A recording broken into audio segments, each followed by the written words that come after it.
So, hello everyone and welcome to this new video. Today I want to show a way to defuse Zgooh's and Pi's CBUD bomb.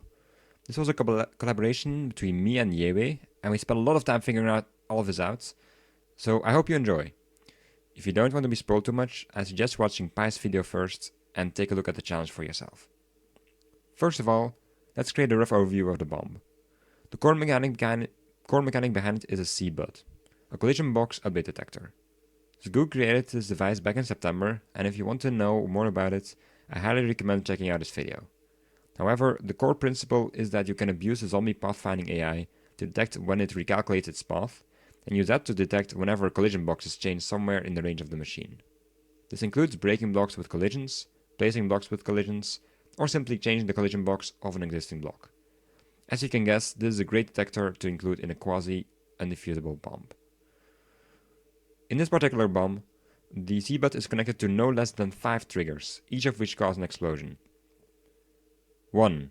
TNT minecarts on power trails below the pressure plate. 2. A budded dispenser under the pressure plate, which will fire a fire charge into the dispenser when it's updated. 3. A tripwire above the pressure plate, which will update the budded pistons next to it once the zombies leave its hitbox. 4. A TNT block next to the pressure plate. 5. A budded piston which will retract a redstone block, activating 2 TNT when updated and unpowered. Apart from these 5 triggers, the budded pistons around the tripwire are part of a larger budded piston frame, which protects a bit more of the bomb too. On top of that, the Ender crystal, which is a trigger of itself, also blocks the player from accessing some of the crucial components of the machine, like the dispenser and the pressure plate.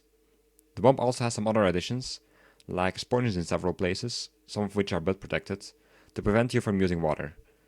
Now that you are aware of most security measures, let's begin the designing process. Since there are a lot of coordinates involved, I'll include a copy of the script down in the description, for those who may find it useful. Step 1. Place cobwebs in columns 905, 1226 and 905, 1225 under the bomb, which will be needed later to pearl our way into the bomb. Since you can't stack up this close to the bomb, we use water to reach the floor of it. In this clip, I placed 1 cobweb more, however it later turned out this one wasn't necessary. Needless to say, the cobwebs can be placed without being detected because they don't exchange any collision boxes. Step 2. Pearl into the bomb in column 905, 1225 until you reach the minecart chamber. We break all minecarts, which deals with the first trigger. To disable the second trigger, the dispenser, we remove its contents. Since it's protected by the Ender crystal's hitbox, we use a hopper minecart to extract the items. Afterwards, we Ender pearl our way out of the bomb. Step 3. Set up your own CBUD outside the bomb at specific coordinates. Put the zombie on top of the block with coordinates 920, 69, 1254. Put the villager on top of the block with the coordinates 885, 69, 1254, and build the main walkway out at the Z coordinate 1264. Also use a skull for the CBUD to give it a quicker trigger than the one inside of the bomb. Furthermore, connect the output to a holding cell to let a wolf drop into water.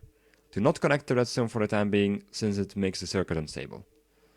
The CBUD can also be built earlier. It will simply be necessary in step 5 in order to detect breaking a certain block on the inside of the bomb. By using this shape and the maximal path length, we can just reach the blocks we need to reach while staying out of range of the bomb's CBUD. Step 4. Go far away, in our case the 1500 blocks, and use the Nether portal to go to the Nether. Then go to the corresponding location of the bomb and position the boat as closely as possible to the coordinates 112.875, 73, 153.125. You can easily find out the board's coordinates by sitting inside of it. When you're done, teleport the boat to the overworld with another portal. Make sure the portal you used for player transportation is too far for this portal to connect to. This way, the boat will not find a suitable portal in range and will simply teleport to its corresponding coordinates in the overworld.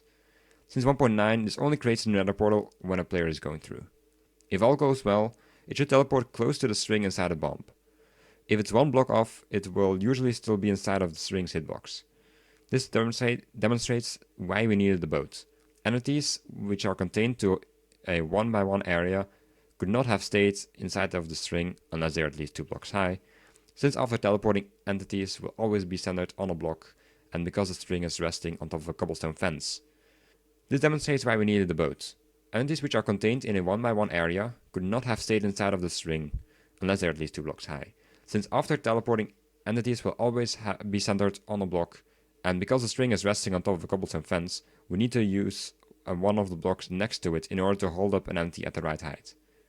After the block is at least partially inside of the string, this trigger is also neutralized, as when the zombies go down and leave the string's hitbox, it will not send out a block update anymore.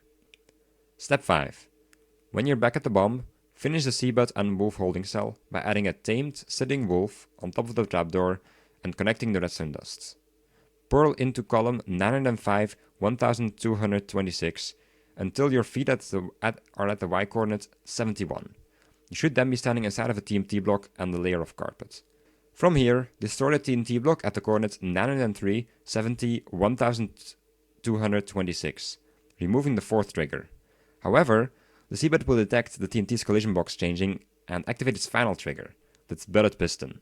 However, since this one takes a bit of time to ignite its TNT, we can still save ourselves at this point by keeping the pressure plate continuously pressed. This is what we need the external CBUD and the wolf holding cell for. As soon as the TNT block is broken, both CBUDs will detect it. However, before the bomb's 5th trigger is finished, the external one drops a wolf, owned by the player, into the water, making a teleport to its owner. The wolf will try to find a good spot in the 5x1x5 box around the player's feet, eventually picking the pressure plate as it should be the first valid spot when a player stands in this particular spot. We have now finally disabled all triggers of this bomb CBUD.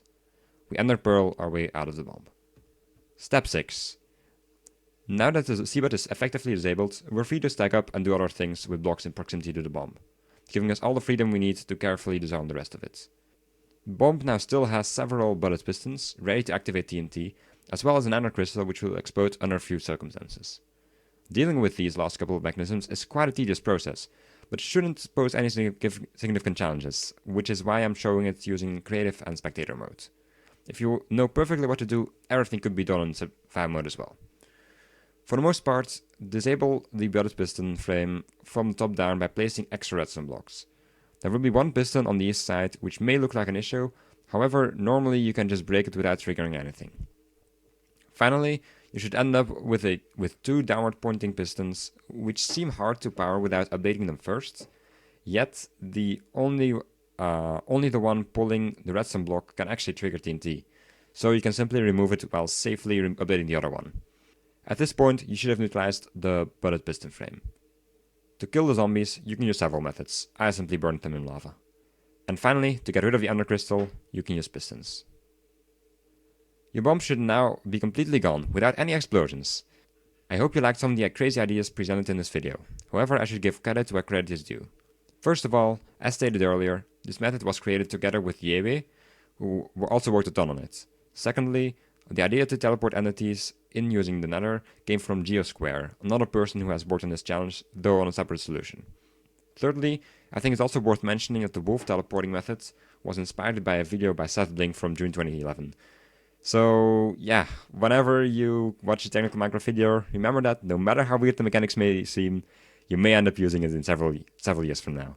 Or at least, I thought that was quite funny.